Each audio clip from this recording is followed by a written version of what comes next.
Hi and welcome to my channel. In this video I want to show you how to get started with ZeroMQ. It's a messaging library. There are many transport types that ZeroMQ supports, like in-process, TCP, UDP. Basically you can have two or more applications that they can send messages back and forth using ZeroMQ. The good thing about ZeroMQ is it's just a library.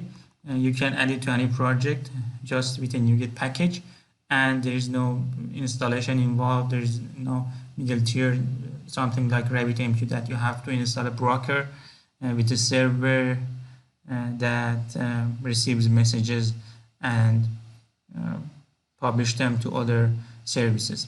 So basically the zero in ZeroMQ is means that there is a brokerless or zero broker pattern, and it's just very easy to use, very practical, very minimal, and you can use it in different applications anywhere that you need messaging and queues and you need to communicate with different services. So let's create a new project and see how it works.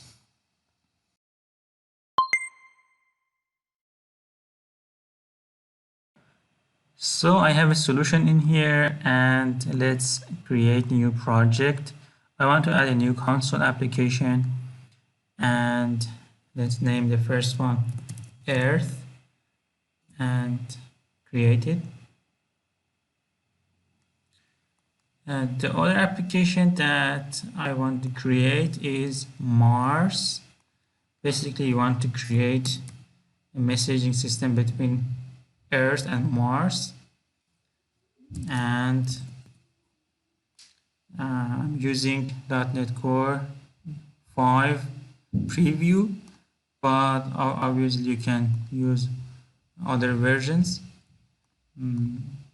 And so we have two different applications, and now let's install ZeroMQ package.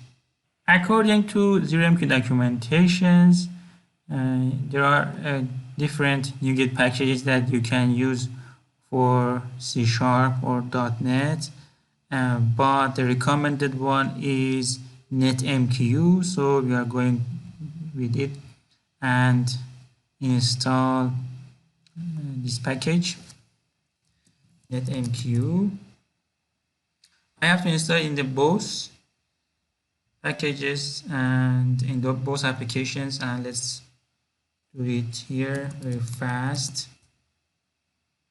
As you can see, package installed.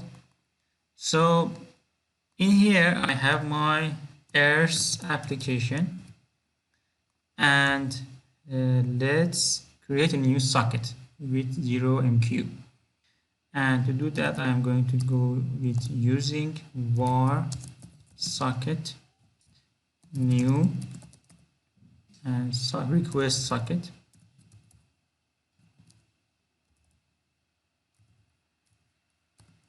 And then I have to set my connection string.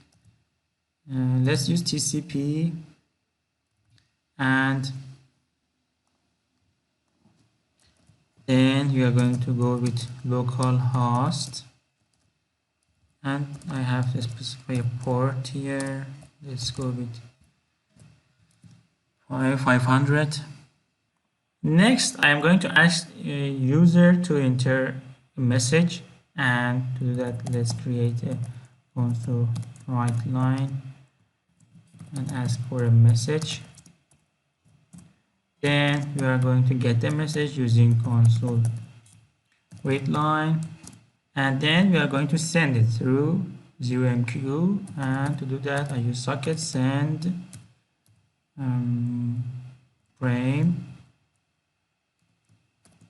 and I can send different data types like byte arrays and string messages. I'm going to go with a string, and that's it for my Earth part. This is going to be my client application, and my server application is Mars, and let's here set it as Mars. And again, let's create a socket. This one is a response socket, and I have to use @ here to specify the binding, and let's go with localhost. Again, we have to connect to the same port, and now we can use a socket to receive message as like it here. Let's receive frame string, and then let's write it to the console. Write line message from Earth, and let's use a string interpolation with $, and that's it. So that's it, we are done, and now we can start both applications and send one message from Earth to Mars. Let's do it. Let's go to solution and go to set startup projects, and here I am going to choose multiple startup projects, and I want to start Mars first because that's my server side, and now I can start without debugging. So both applications are running. Let's have them in the same view. This is Mars and this is Earth, and let's say hello from good hacks and enter. As you can see, immediately we get the message on the other side, and that's how we can use ZeroMQ to send messages from one application to another one. So that's it for today. I showed you how to use ZeroMQ to send messages from one console application to another application. Obviously, you can use ZeroMQ with other project types like Windows Form, WPF, and of course ASP.NET Core. You can also implement different patterns like pub and sub with ZeroMQ, which is an idea for other video. So thanks for watching. Please like, share, and subscribe.